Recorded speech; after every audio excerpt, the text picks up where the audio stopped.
Ladies and gentlemen, so far everything I have done for you tonight, really I am only fooling. This is really me. And everything else was just a character. First I was afraid, I was putrefied. Kept thinking I could never live without you by my side. But then I spent so many nights thinking how you did me wrong. And I grew strong. And I learned to get along, and now you're back from outer space. I just walked in to find you here with that sad look upon your face. I should have changed that stupid lock. Hey everybody, and welcome back to another episode of What the Hell Happened to Them? A title fight is brewing. That's right, this season, Eddie Murphy versus Jim Carrey. I am your host, Patrick Skeyhill, and joining me on the line is the Fonzie of podcasting, Joe Vekeman. Wow. Wait, does that mean I'm about to jump the shark? Yes. We've been going long enough. Yes, you'll be missed. And on the audio boards is Lev Van Rensselaer reminding me to remind you that you can email the cast at whathappenedtothamcast@gmail.com. And our sponsor this week is BD Wong's. All your bead supplies available from BD Wong's. All right, Joe, what movie are we doing this week? We watched Milos Forman's, yes, another Milos Forman movie. You know, he has worked with both Danny DeVito and Christopher Lloyd before. Yeah, that's nice. We watched Man on the Moon from 1999. And what happens in Man on the Moon? Well, we followed the life and career of legendary comedian Andy Kaufman. That's very succinct. Yeah, delightfully so. Joe, you own this movie already?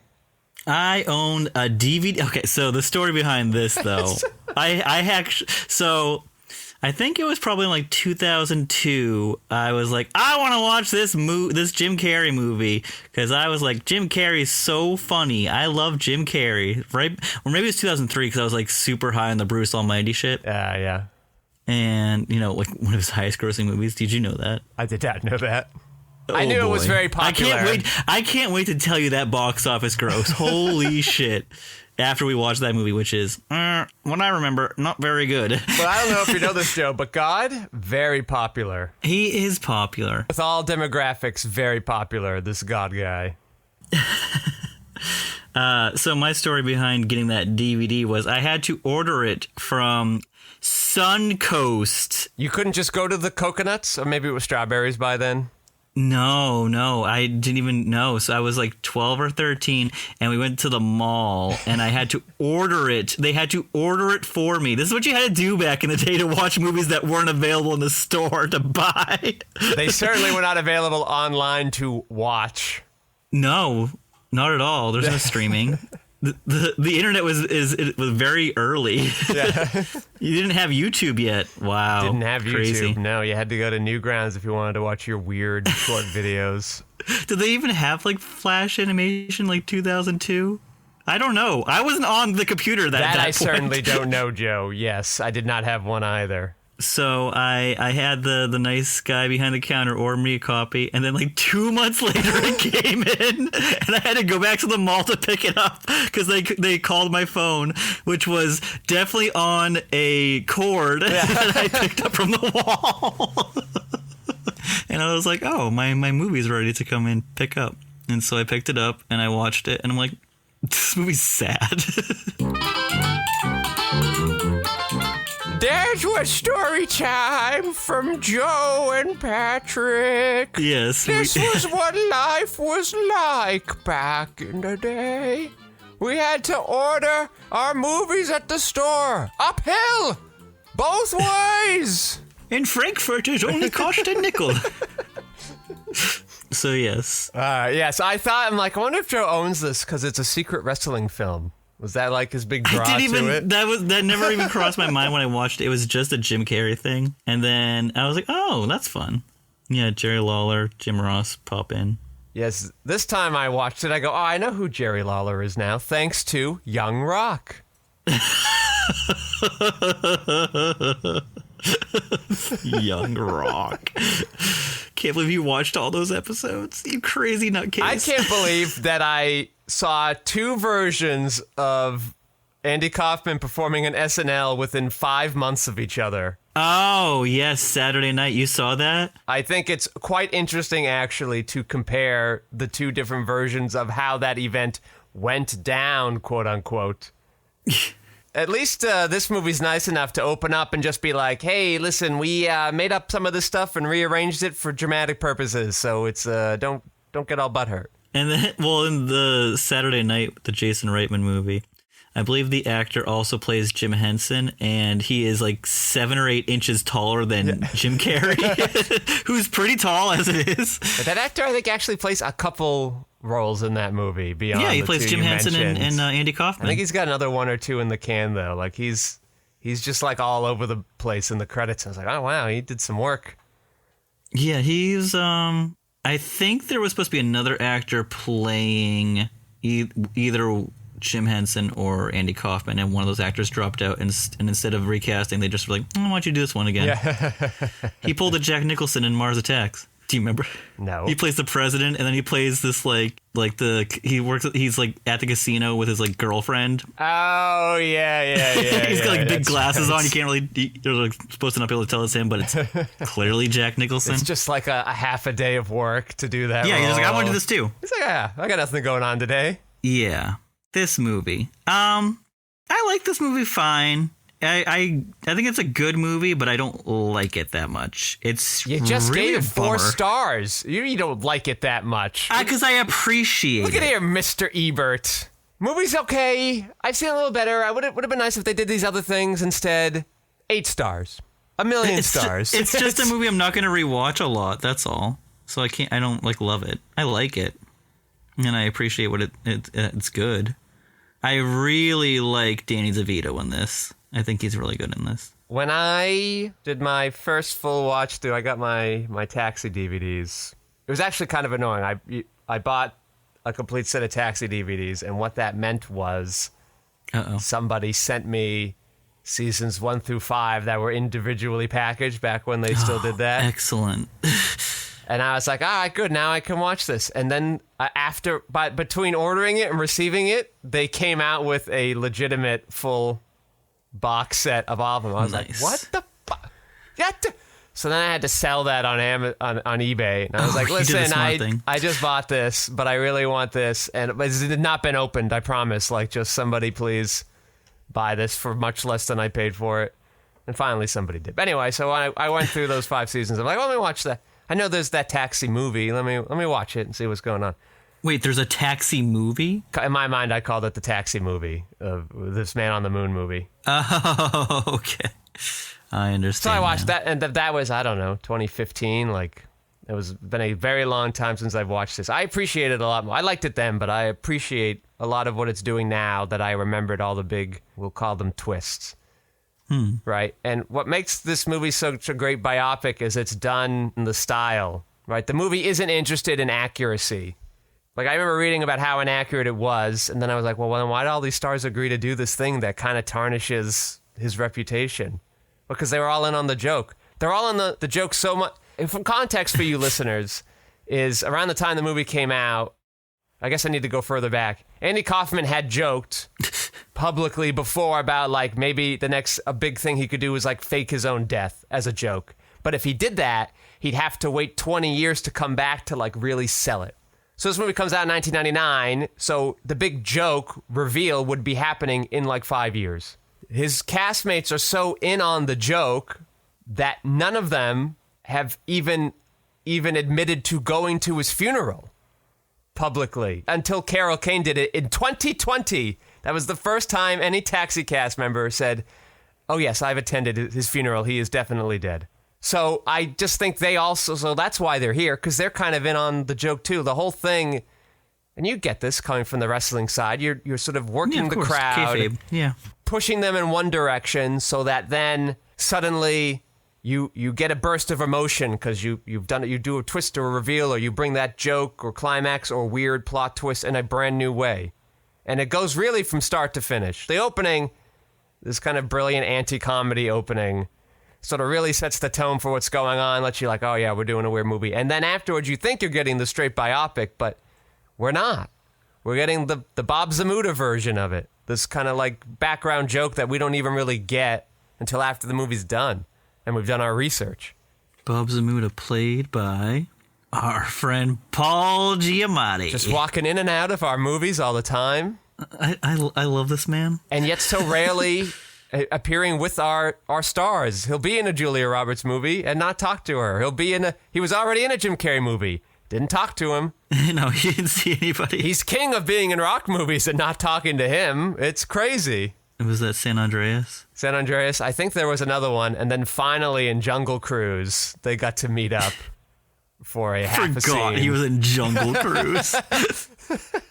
Forgive me for not remembering much about that movie. Maybe he'll be The Rock's unseemly manager in that wrestling movie. Well, it's a boxing movie. Oh, all right then. And the only person I recognize besides Dwayne Johnson in that boxing movie is Emily Blunt. And I had no idea that these two were going to create their own Before trilogy. Yes. They got Jungle Cruise, they got this boxing movie, and then their Hawaiian Departed Goodfellas movie. Well, don't forget, we're also getting Jungle Cruise 2, Joe. Like it's whoever. Which I begged on the little card the studio gave me afterwards to don't make another one, please. This was terrible. You don't even have an idea for a first one. Yeah.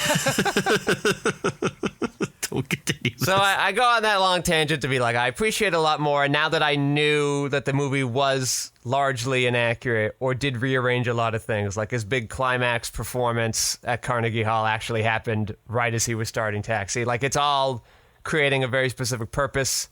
I was now in on the joke, and I was seeing how they were manipulating the audience along the way up to until the final shot where you think you have Paul Giamatti performing.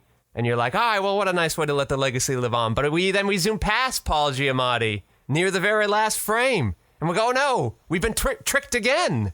And at that time, you could be like, oh, is Andy Kaufman still alive? Are we going to get the big joke in 5 years? I think it was very smartly done film. Another film, Milos Forman was kind of gifted. And despite Andy Kaufman getting all of his old castmates to come back, except Tony Danza, who seemed largely missing. And it seems like Danny DeVito was missing too. Yeah. Thanks, Joe.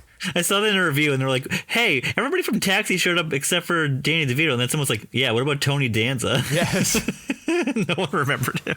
He's quiet on that show. He's got a couple of good bits. No, he's like the episodes I sent for you, aren't his best showcase. But he's actually quite good on the show.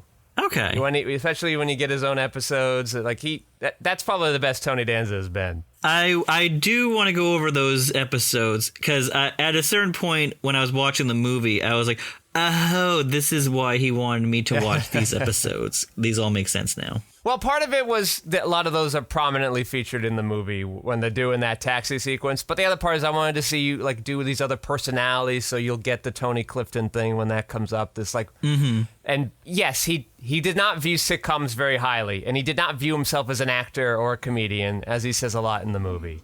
He viewed himself as a performer and entertainer. Part of his way of making it fun for him was getting to do these other characters, having these split personalities, so he wouldn't be bored doing the same shtick again and again, only doing 14 episodes a season. That was kind of a way to balance it. Vic Ferrari. Yeah, Vic Ferrari. I love Marlowe the cowboy. The cookie episode was a great one to start with. I really liked that one because I was like, oh, he just made bad cookies? Yeah. And then I'm like, oh, I remember making bad cookies. Yes, they're very dry, and you're like, this tastes like shit, but then you're like, well, I feel like I could do anything. Good. It's good stuff. I also wanted that episode with the war, where he's a general in the war, and they were nice enough to bring back that random actor guy to go out of their way to find him, because I can't imagine he's done much in between. Yeah. But mostly it was because there's that moment between Danny DeVito and Kaufman. And I wanted you to kind of see, feel that intimacy that was between them, because they really were good pals on that show, and they got along very well. And it's always great seeing Carol Kane. Carol Kane, excellent. I mean, that cast is really... All right, so here's the deal. There's 3 sort of ways to cast a sitcom that strong sitcoms have. You can just have kind of good chemistry group, they're stronger than the sum of their parts, All in the Family and Everybody Loves Raymond and Friends, technically. Or you could just have one strong anchor star. You have them. It doesn't really matter who you surround them with, and that's Big Bang Theory, Happy Days, 2.5 men. And then 2.5 men. Gotcha. What about Becker? I think Becker's more of an ensemble, but I do like... So yeah, that's the next one, is just you have these, it's like these strong pieces, or like how Fraser describes eclectic furniture, right? They don't maybe not all go together, but they're so strong enough. That alone makes it a good sitcom. You have Christopher Lloyd, you have Danny DeVito, you have Judd Hirsch, you have a good Tony Danza, Andy Kaufman, a poorly used Mary Lou Henner. Any of them could carry a show on their own. That's your Taxi, your Cheers, your Married with Children, Seinfeld, like all these strong people. So it's one of the great things about Taxi, a show unfortunately canceled twice. Another one of these great shows that network TV didn't quite want to deal with or understand its strength. Just like Scrubs was canceled twice. Scrubs had a rebranding for whatever reason. It was meant to be like a spin-off. It was under the reverse. It was meant to be a spin-off, and then they were like, let's just call it Scrubs again. But they're like, most of the cast isn't even back, and we're doing a medical school thing. Wasn't it on a different station, too? I thought it went from, like, NBC to ABC or the other way around. Yeah, maybe you might be right there. I do kind of remember that part. And then they tried to do the spin-off thing on that. Yeah, ABC. Mm-hmm. Yeah. Weird show. Went on for like 9 seasons, which is insane. Yeah, Taxi was canceled on ABC, went to NBC for 1 season, somehow is owned by Paramount. So it's kind of dance with all 3 networks in a way. Judd Hirsch is so young. Yeah, you're only used to old man Judd Hirsch. Yeah, no, I'm like old man. So that was nice. I also liked how when they came back for the movie, like in the movie, they kind of looked pretty similar. I'm like, well, I know that Judd Hirsch is dyeing his hair. Yeah. But I thought everyone looked really good. Like even Christopher Lloyd, who's like a couple years later, he's Doc Brown. They made him like even older than he like actually is, like way older. Yeah, I like Taxi a lot. I had one question about I think it's like the 2nd or 3rd episode. I believe his name's Norm from Cheers. He's not playing that character though, right? There's no crossover. It's George Wendt, yeah. So you will see a lot of at that point. I think both shows were going on simultaneously, or Cheers was just about to happen. Yeah, but the Charles brothers will always sort of take from one show and put them in the next. Like Carla, Rhea Perlman, starts off on Taxi as like Danny DeVito's love interest. And she plays like the exact opposite character. She's like mousy and shy and quiet. Oh, really? Yes. I can't imagine exact opposite. Right? And then we saw George Wendt. Even Ted Danson's in an episode of Taxi. He's like this very flamboyant hairstylist that ruins Mary Lou Henner's hair. And so like they tried, the Taxi gang tries to like get revenge on him. And then in Cheers, John Mahoney and Roz, they're both in the final season of Cheers. They kind of like find these little bit actors that they got along well with, and then they find other great uses for them. Well, I definitely want to watch more Taxi now. Well, so you definitely thank you for getting me hooked on that. Pilot's particularly amusing because the world doesn't know Danny DeVito yet, so it's like a big joke when reveal. He comes out from the cage. When he comes out and he's small and everybody's like, like you could do that back then. Oh, Danny DeVito. Christopher Lloyd's not in all of it. They used him in an early episode as like a one-off gag, and then he tested very well. So in season 2, they bring him back. In season 1, they have this boring guy. I don't even remember the character's name. He plays well with the dynamic, though, too. Yeah, no, he's great. He was a smart addition. Carol Kane doesn't pop up. Like, the movie makes Carol Kane seem like she was on since the beginning, but... Yeah. She like pops in episode 1 a couple times. In season 2, and then is full time in season 5. Well, she's probably fixing for a spot because there's no Tony Danza. Yeah, what? I just like what was he busy doing in 1999? Hold up. I think he was doing a Disney Channel original movie. Hold on. Hold on. I'll get that for you. Like Judge Hirsch, you don't get a lot of, but he's still like actively doing things. Mary Lou Henner and Jeff Conaway, I'm not surprised you have as much as you do. Tony Danza is 73 years old, and they have a Wikipedia picture of him from 2003. Fucking hell. That's a good publicist. He's 5'9"? He's tall. Wait, is he really in... I completely forgot that he is in the Academy Award-winning Best Picture Crash. I have definitely forgot that. But I forget a lot about Crash because it wasn't worth remembering. So I want to tell you, from 97 to 2004, this man was doing nothing. Let me see. That was on movies, though. Let's see. He was in 25 episodes of Family Law from 2000 to 2002. 1999, doing nothing, though. I was right, though. He had a ABC television film, like the Sunday night movie on ABC, called The Garbage Picking, Field Goal Kicking Philadelphia Phenomenon. He played Barney Gorman. I definitely have seen that movie. Oh, yeah, I've seen this movie, too. You know, Tony Danza was a big part of my childhood. He's in the Disney TV movie Noah. Oh, with the Wallace Shawn? No, obviously I'm thinking of the Darren Aronofsky film, Tony Danza and Russell Crowe playing opposite each other. Yeah, the only other name I know is Wallace Shawn. In reviewing films influenced by the tale of Noah's Ark, Dan Kraft of the Pantograph called Noah a dire Disney Channel offering. I like that even the Bible people are like, guys, what are we doing here? Yeah, that's good. Hey, he was on the early Family Guy episodes playing himself in an episode called Ready, Willing, and Disabled. Yeah, none of that's helpful because it probably was like a 5-second cutaway gag where they were talking about who's the boss or something. That's most likely the case. Yeah. Yeah, he was doing nothing in 99. There's no reason why he couldn't be in this movie. Unfortunate, but good for everybody else. Notably, the cast from Fridays did not show up. They got Rhea Perlman, not Rhea Perlman. Jeez, they got Caroline Rhea. Ah, yes. And Norm Macdonald to fill in for them because that cast actually didn't like him. It's not as bad as it looks in the movie. He did go to set that week. He did do rehearsals, but it was allowed that he was going to get to do improving for the actual taping. But then he just took it really far. And he pissed off his co-stars Michael Richards and Larry David. So I think Norm Macdonald is playing the Michael Richards role. That's great. Yes. I like that. So, and the cue cards thing did happen, and some degree of talking to the camera and trying to play it off as a joke did happen, but he didn't admit to it. So there was bad blood between there. Perhaps being on live TV for the first time kind of filled him with some dreams of grandeur and for his biggest caper yet. One thing I will say is Jim Carrey has a lot of the mannerisms down really well, especially the eyes. Yep.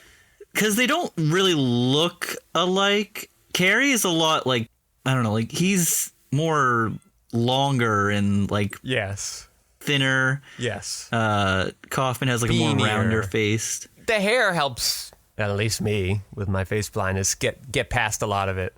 They put his a few of his little mole bumps on his cheek. Mm-hmm. Noticed that. Yeah. I don't know. I mean, I think you're right. He got the mannerisms down. Even if he doesn't fully look like him, he does feel like him a lot. He does act like him. Yeah. I know he did research with Andy Kaufman's wife. So what do you think of Jim in this movie, though? I like Jim in this movie. You don't like Jim in this movie? So I've seen the documentary. Okay. I want you to watch the documentary. Yeah. I guess we'll wait till when he's in really a dark place at that point in his movie career when that documentary comes out. He is painted as the biggest fucking asshole shithead villain in that movie. And it really colors my viewing of him a lot differently, especially during this movie. He was so high on himself. Yeah. He refused to be, he did the whole Daniel Day-Lewis thing.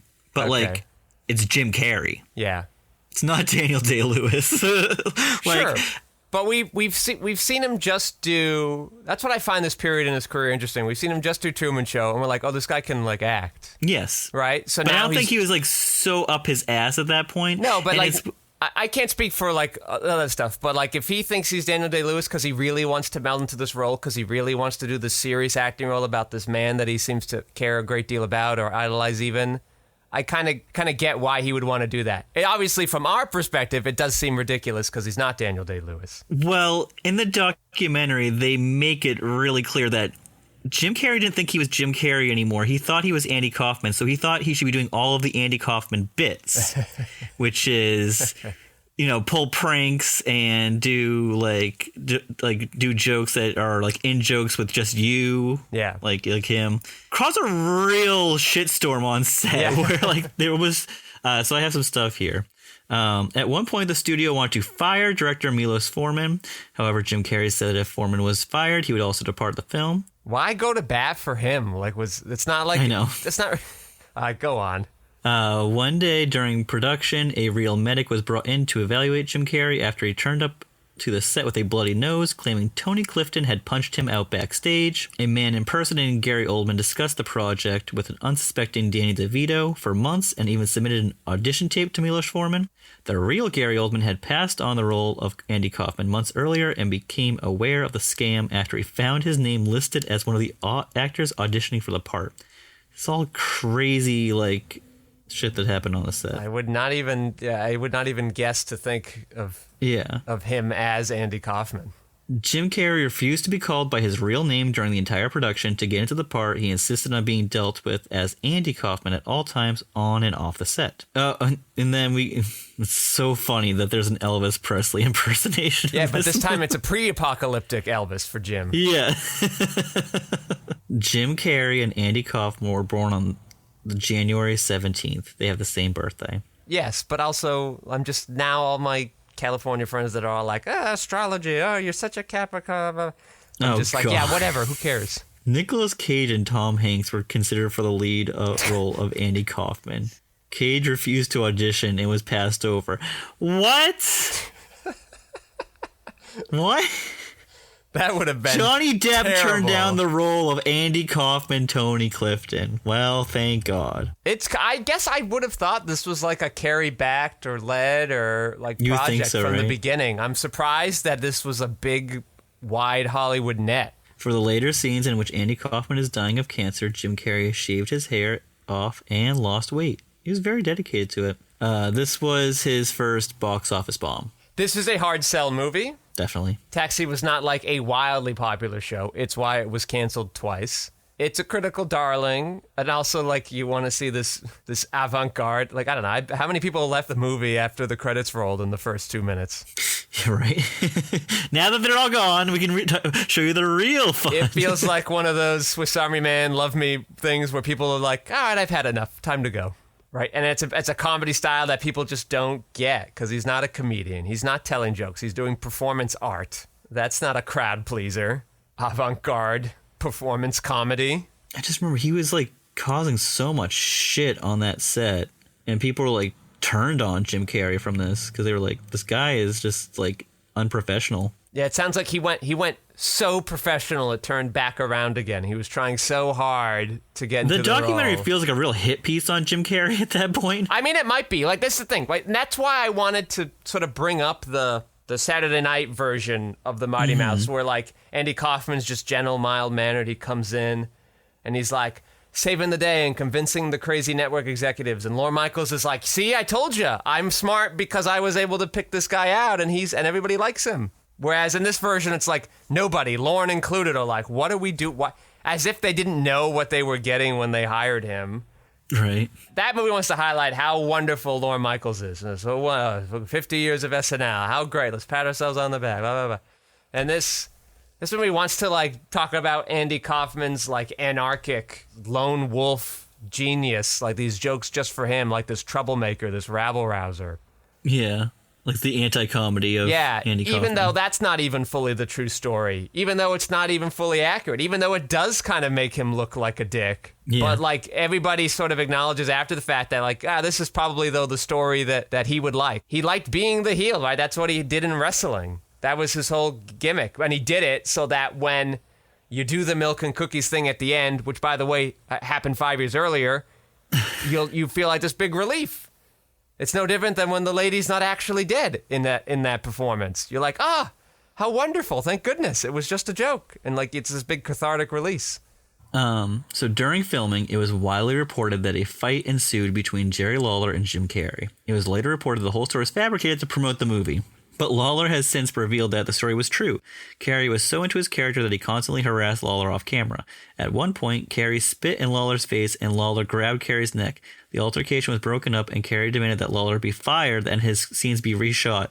But Carrey later relented. According to Lawler, when they later filmed the scene in which he slapped Kaufman on Late Night with David Letterman, he slapped Carrey much harder than he ever slapped Andy as revenge. Yeah, that one's interesting because, right, if Jim's being in character, he actually gets along with Lawler, right? Mm-hmm.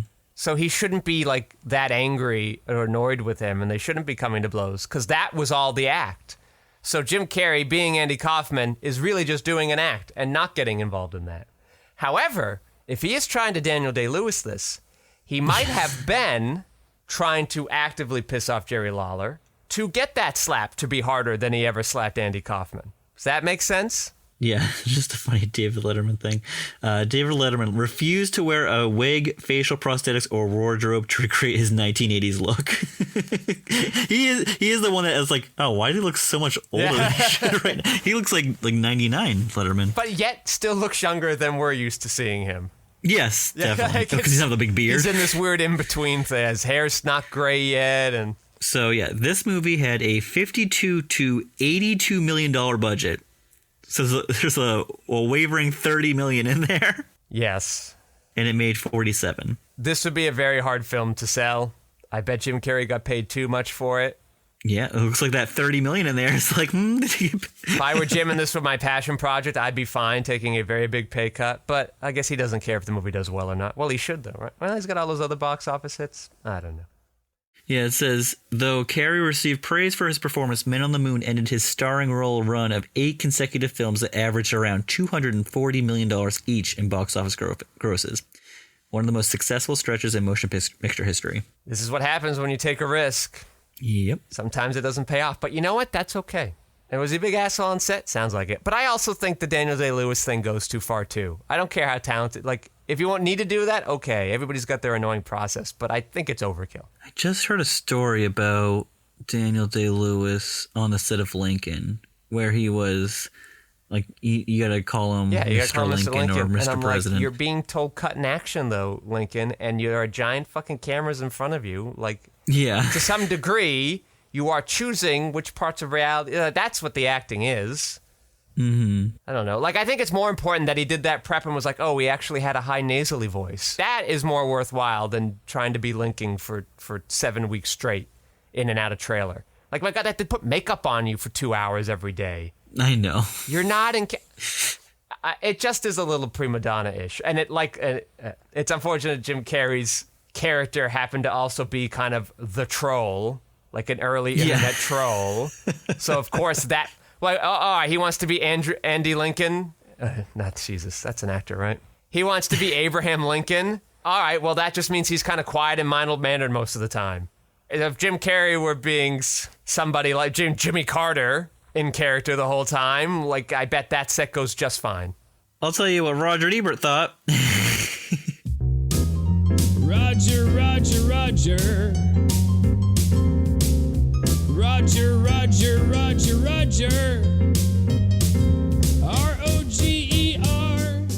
R-O-G-E-R. He gave the film 3.5 out of 4 stars. That means he hated it. No, I'm kidding. Go on. It's like piss me off. What is most wonderful about Man on the Moon, a very good film, is that it remains true to Kaufman's stubborn vision.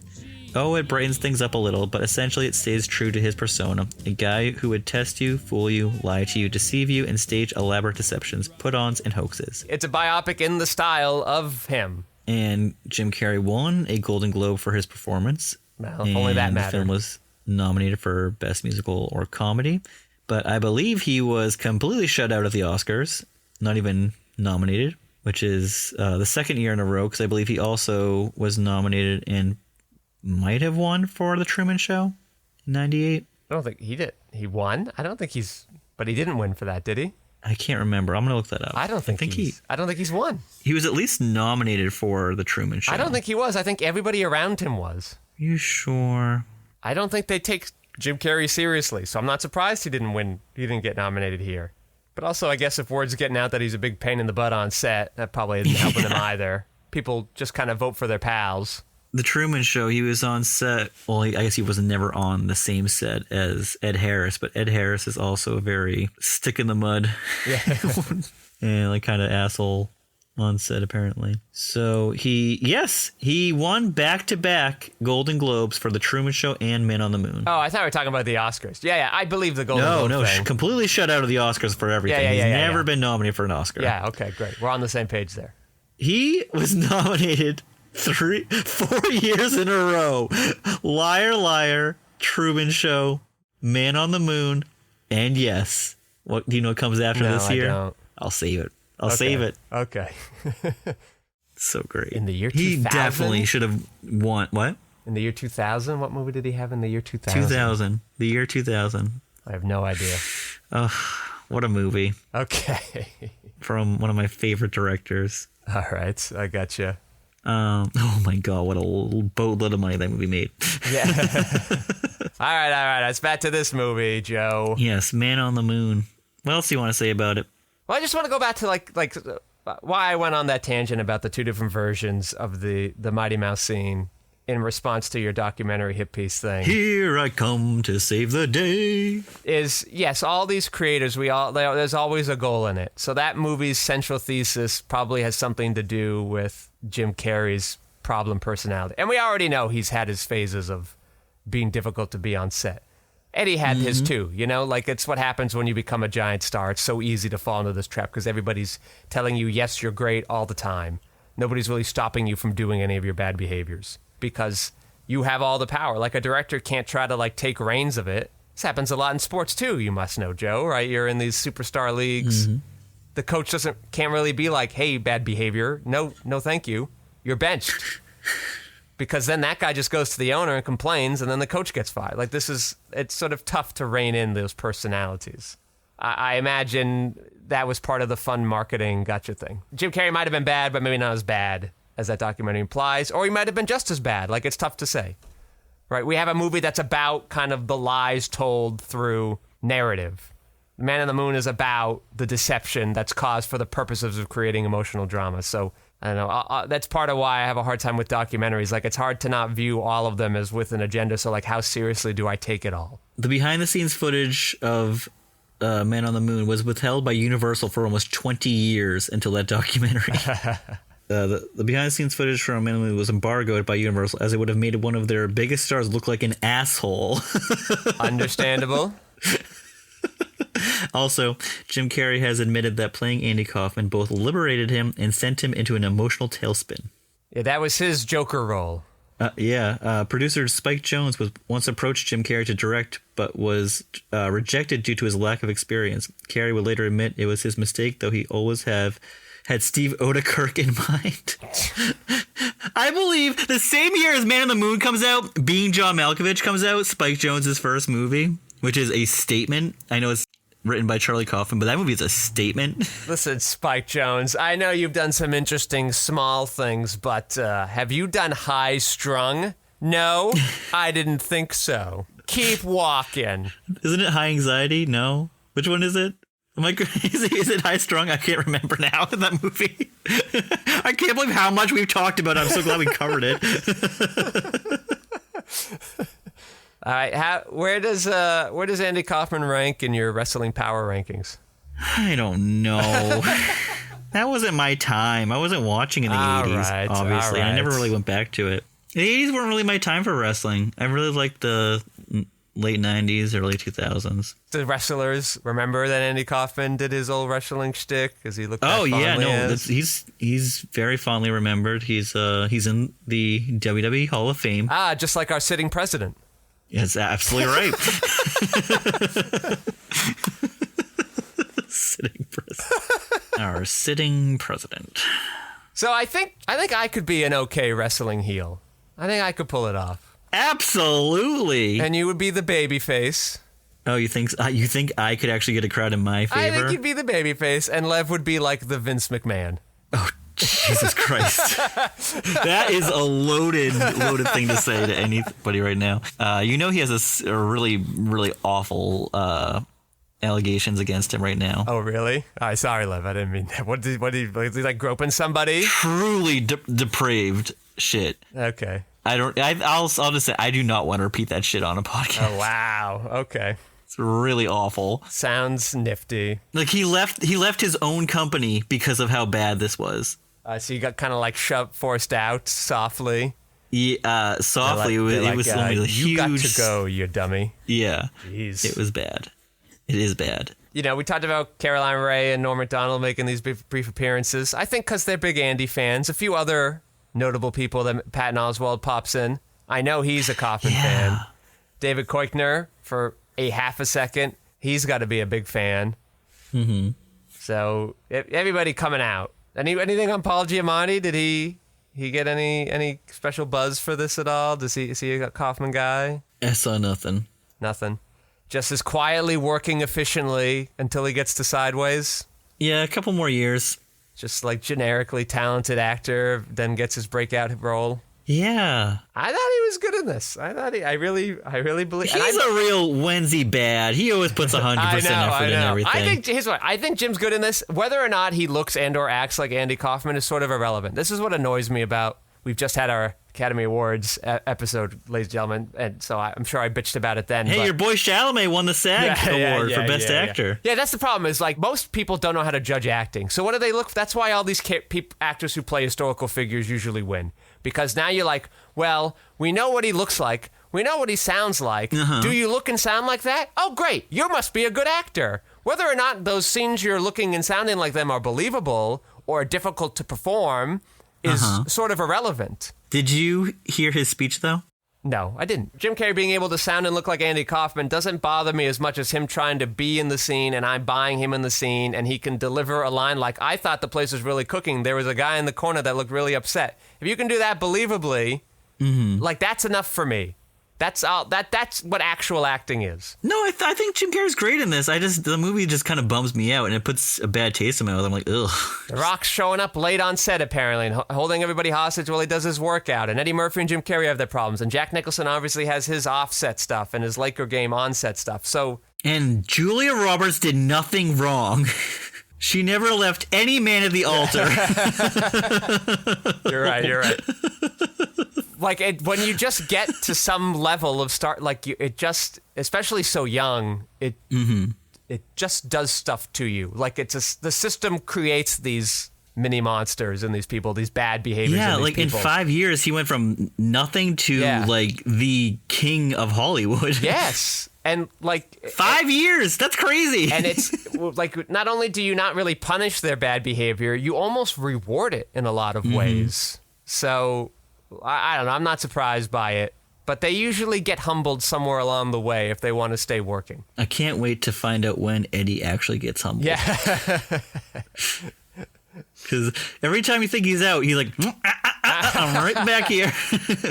Excuse me, I was in daddy daycare. I will not take that tone from you, sir. I think that movie made a lot of money. I'm going to look that up right now. Don't look it up now. We're going to do that episode soon enough, I'm sure. That is like 2 months away still.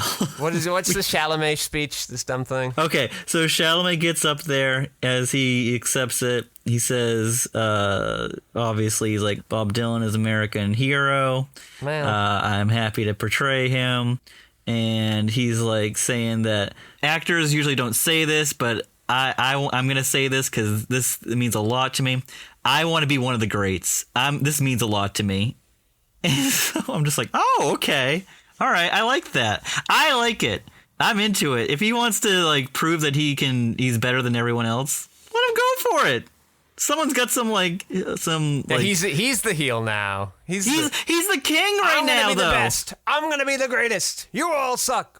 He's the only male actor under 30 that is driving people to the box office. All of his movies do really well, and they're not like really IP driven, with the exception of like it's Dune, Wonka. I would count Bob Dylan as a IP. You count Bob Dylan as IP? I do. Bones and All, I think, is based off of Bones and All. Call Me by Your Name was a huge hit. Yes. That came out of nowhere. Well, you had Army Hammer, so like, of course, he was the Lone Ranger. That movie bombed so hard.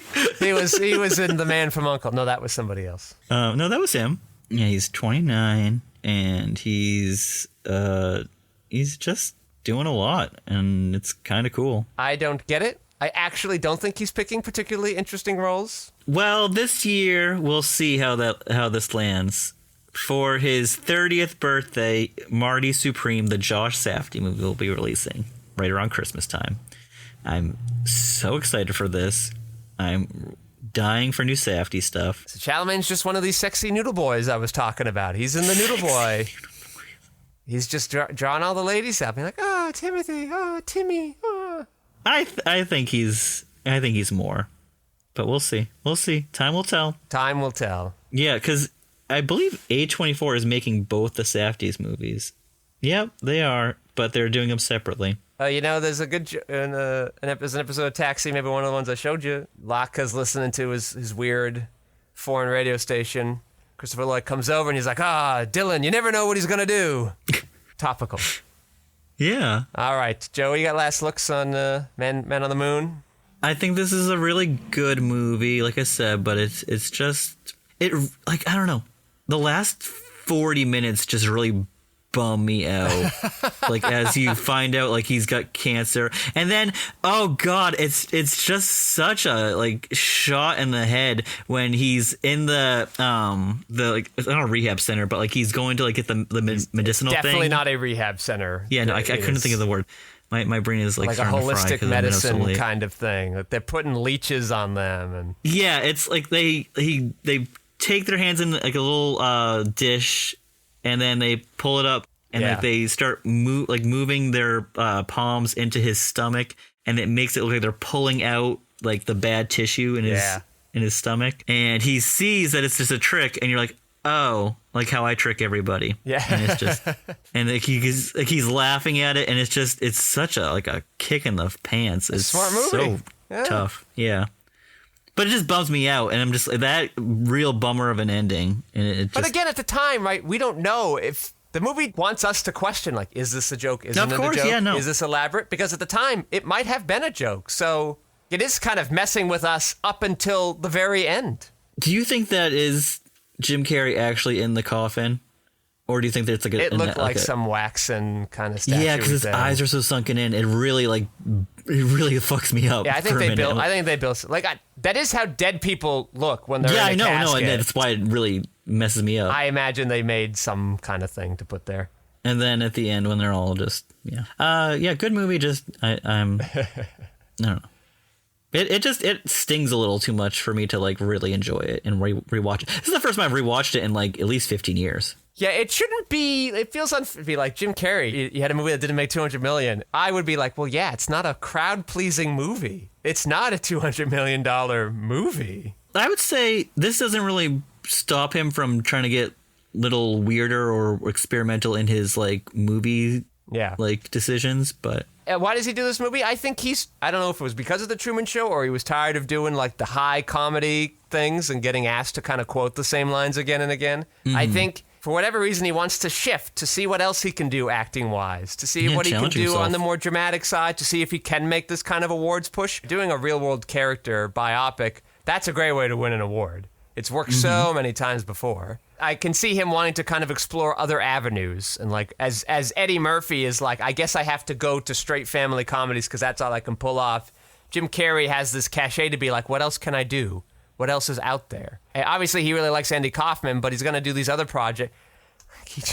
Last thing we saw him was Simon Birch. Truman Show, and this. Like, he's in a very odd period of his career. I think he's testing the waters somewhere or doing these more dramatic things to like see what can he do. Can he make the shift? Can he didn't know this at the time, but can he do the Punch Drunk Love thing? Like, is that in him? It will be interesting to see how that carries on for him. Yeah, I haven't watched Eternal Sunshine in close to a decade as well. Yeah, I don't know if I've ever seen that. You've never seen Eternal Sunshine? I don't think so. If I have, it was also a very long time ago.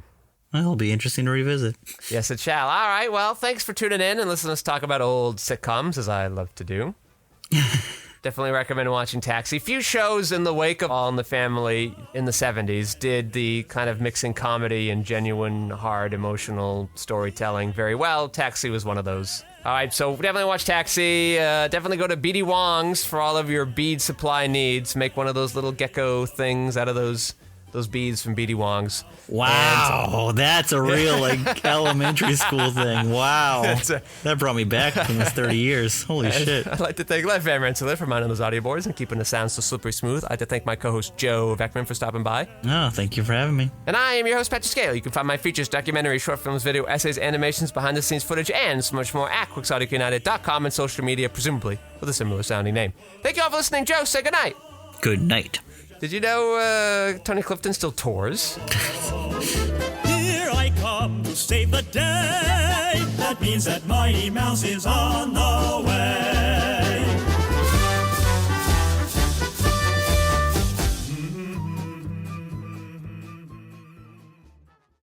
I did not have time to fit in the documentary. I didn't know there was a documentary. The one I sent you. You sent me a documentary? Yeah, from Netflix called Jim and Andy. You didn't get Like this? Jim Carrey? Definitely sent this to you. Yes. All right, I'm seeing a lot of other movies I've been sent. And that stupid rock thing. I sent you it at 5:27 last night. Watch Last Jim and Andy, night? The Great Beyond. Yes, I did. So you would have received it at 2:30. Oh, I didn't. I thought this was like one of these many other safety things you were sending me. And I'm like, haven't I'll sent get you to any that when I get safties to it. yesterday. No, what I sent you yesterday was the documentary, and then I said, forgot we should definitely watch this if you haven't. This is basically a doc about the movie. Oh. It's pretty important. You know what's crazy? I only remember seeing those, even though they came the same time as this other thing that I definitely saw, this where you crossed off the list. Yeah, and I sent you the list of the episodes you sent me, and I watched them all. Yes, I definitely remember seeing those and was like, yeah, all right. I don't remember seeing these three things above it. It's okay. Well, I guess we'll just watch it when it actually came out. Which is like 15 years later. How topical. It'll be great to revisit it in 6 months. Yeah. Well, actually, probably closer because their movies drop off very quickly in the mid-2000s. Well, that's good because we are already on episode 41, 42. Yeah, but we doubled them up. I know, I'm just saying, like, would this be our 80 episode season? Like, even Jack was only in the 60s. Yeah. But he was one man. If the fucking dork doesn't stop making fucking Sonic movies, Jesus Christ. It's like Tom Hardy with Venom movies. It's like, you guys do anything else? This is Sonic brutal. and Shrek, it's all we got in us. Yeah, there will be another At a certain Shrek point, that's movie. all we're doing anymore. Good Lord. The Sonic Shrek crossover. I'll tell you. Well, we'll talk about that in the movie. Okay. Are you ready? Well, very quickly, I finished my watching of Norm, Oh, Norm. the Norm Show. They kept changing the title. I don't know what it officially is called. Now I've started another classic canceled sitcom no one's heard of. May I remind you of the 2005 gem Committed? It sounds familiar. What is it? You haven't seen any of the 13 episodes of Committed? No, I did not. But I can counter you with, have you ever seen the 13-episode run of the Holt McElhaney, Stacy Keach boxing drama on FX called Lights Out? Definitely I watched all not. 13 episodes. Yeah. That and Terriers, and you were just like an FX simp. I was, Yeah. for that 2010 to 2012 time where they were just putting out one season that was never going to go anywhere. Yeah. That Terrier season is still perfect. And they didn't get a chance to ruin it. As a nice little ending where you're like, what happens next? Who knows? I could tell you. Yeah, anyway, I guess I won't bore people with what that's about because it really only interests me. But there is like a slew of sitcoms from that time that barely lasted that for some reason I'm really interested in. And I found them all pretty much at this point. One has always eluded me. And it's hard to find because the show's just called Teachers. And here's the problem, Joe. is there's like 28 shows called Teachers. So when you try to find it, you have a hard time. But I typed it in randomly, and one day it was like, oh, it's on Plex. And I went, huh? How many seasons? I don't know, 8 episodes. Okay, so it's not the 2001 drama 4 seasons of Teachers. It certainly isn't a drama. I will tell you that. I barely remember who's in it, but I remember being It's quite not a amusing. British TV series named No. Teachers, is it? Because that would only have 5 episodes. No, I'm joking. It stars Andrew Lincoln. Anyway, so it was on Plex. I went, great. So I clicked on it, and then it's like, not available, but it's here if it ever is available. And I go, what's the point of you? You're just marking that the show existed at one time? Yeah, that's not helpful. Oh, was it Teachers on TV Land? Probably not. I'm looking at it right now. It looks like some nonsense that you would watch. Okay. I'll pull up the Plex listing, because I did save the show on Plex, were it ever to come up. And we'll sign in and end whatever you're doing, because you're not going to find it. What if I do? I will be very impressed. No, that Teachers on TV Land was on 2016. Yes. Uh-huh. Teachers 2006? Who stars in this? Do you know? You're noticing my problem. Well, yeah, but I want to know who stars in it. That's my why next. That's why I gotta pull it up right now, Joe. Oh, you don't remember who stars? There's a lot of shows called Teachers. This is terrible. What is it? Like the SEO thing is just like impossible now. Yes, that's been my issue for years on this. Oh, and now there's an FX show called English Teacher. Oh, and he looks like he's pretty cool. He's sliding on a table with his report card in his hand.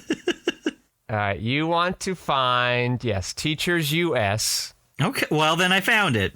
American sitcom that aired on NBC. It ran for 6 episodes until its cancellation. Jesus Christ, 6 episodes and it's stuck in your head? Loosely based on the UK series of the same name. It was developed by Matt Terrace, co-executive producer of Scrubs. And it's like, I'm like, oh, wow, you're on Plex, and I click on it. It says, there are no locations currently available to watch this title. The end.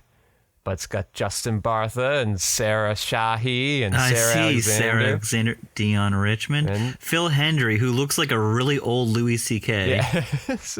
And nobody really of note. Oh, Michael Boatman. He was probably in like an episode. Is Denzel Whitaker Forrest Whitaker's child? Yeah, but I'm not sure because I believe this actor he is in Black Panther. I want to know if this is his son. He was named after Denzel Washington, but I don't, and he was in a Denzel Washington movie that he directed. He's also been in Training Day. That's funny.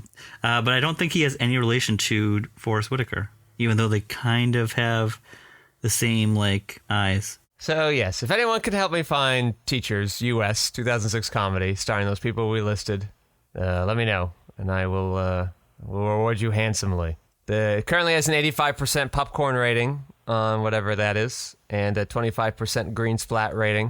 I'm not sure what those are. 25% green splat rating? That means it's rotten, baby. And what about the No one liked 85% popcorn, Joe? That means audiences liked it. Critics did not like it. Audiences, they're on my side for once, finally. Yeah, that's usually what a Zack Schneider rating would be on Rotten Tomatoes. His fans love it, but critics are like, this is a stinker. This show could be, like, I watch it 20 years later, and I go like, don't know why I work so hard to find this. But maybe it's just because I can't, like, all the other ones I've been able to find. This one just has, like, hidden me. Oh, well, you know what? What? On TikTok, nostalgic moments from Teachers from 2006. It's big on TikTok for this one person. That can't be the audience. For TikTok people can't be like, wow, 2006 sitcoms that were canceled after 6 episodes. Wonderful. Just exactly what I was looking for. Yeah, good luck trying to find this one. I know. I've looked for other things that you were interested in. I could never find them. Just like Archie's Place, right? Also hard to find, but at least if I like really, really went for it, I bet I could find it somewhere. Substitute, field trip, school Olympics, it's one word. Yes. Golf, testing, and prom. Hey, the one thing I can say, these 6 episodes were aired in a row. They gave it a shot. but it started in like April or March, Joe. Like it really says, March 28th to May 2nd. It was like a super duper mid-season replacement. They're like, we got nothing. All right, we'll talk about a much better sitcom. Oh, Taxi. Yes, I'll drink some water.